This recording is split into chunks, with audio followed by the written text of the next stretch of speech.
and welcome to another episode on JJTV.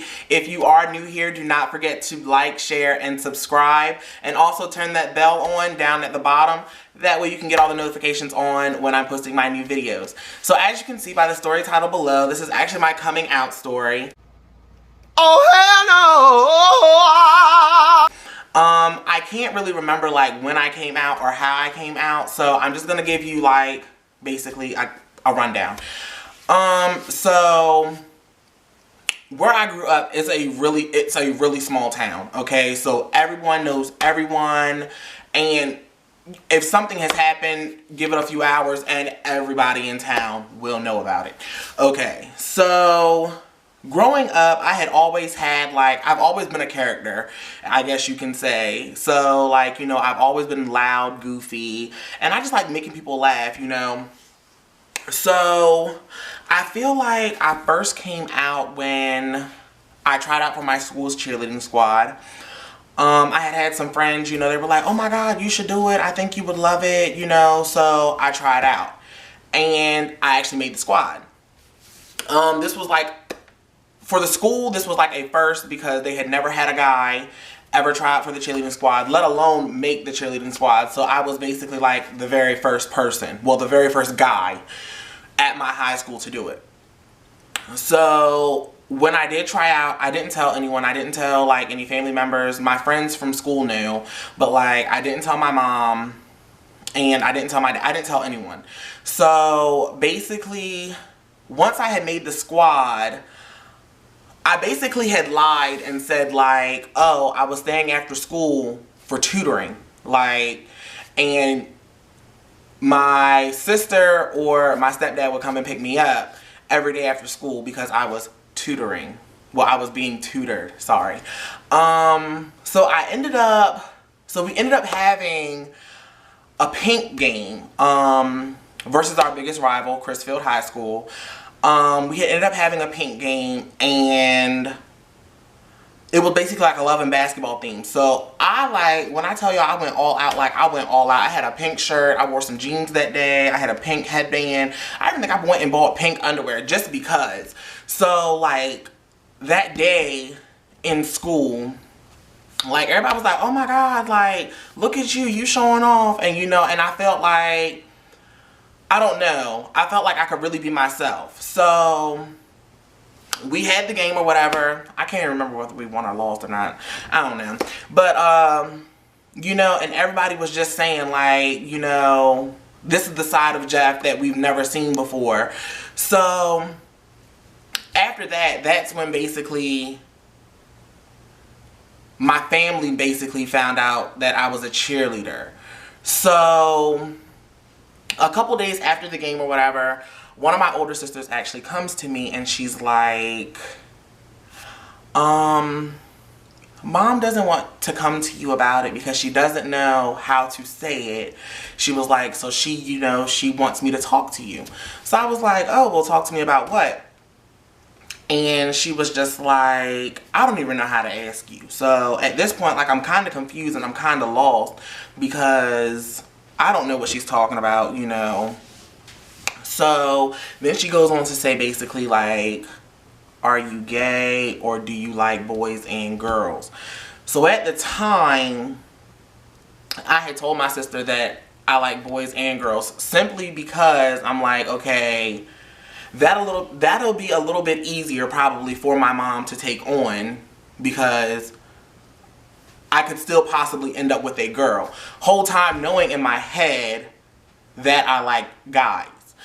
So, like maybe like 2 or 3 days maybe had passed by, and then my mom finally came and actually sat down with me and she talked to me, and she was just like, I have a question. She was like, but I don't want you to take offense to it, but if anybody knows my mom, y'all know my mom is like really in the church, you know, like she's an usher, she speaks sometimes for the church, like my mom is in the church, okay? Not only is my mom in the church, but my grandmom is in the church, and I was raised in the church.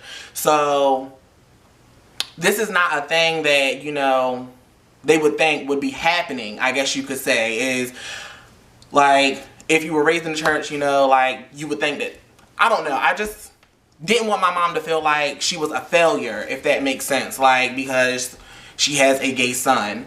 So she came to me and she had asked me, and I just told her, and I told her, I was like, yes. I said, I have an attraction to guys. I don't know why I have this attraction to guys, but I do have this attraction to guys.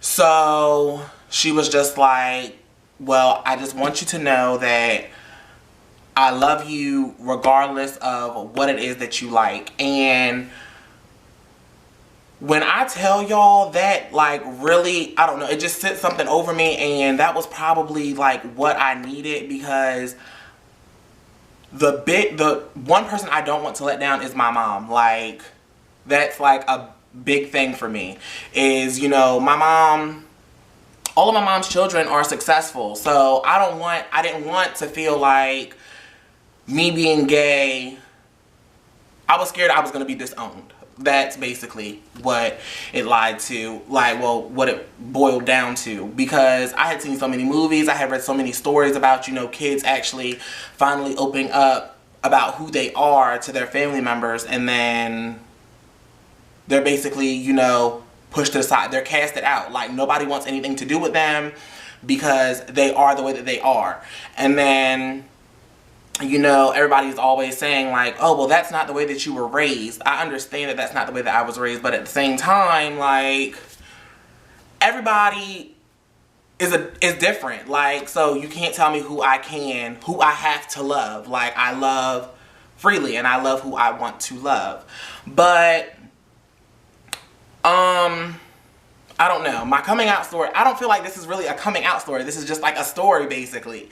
So I don't know. I was really nervous. Like, I'm not gonna lie. I was really nervous. But even then, when I came out, like, it still took me a while. Like, I was talking to one person.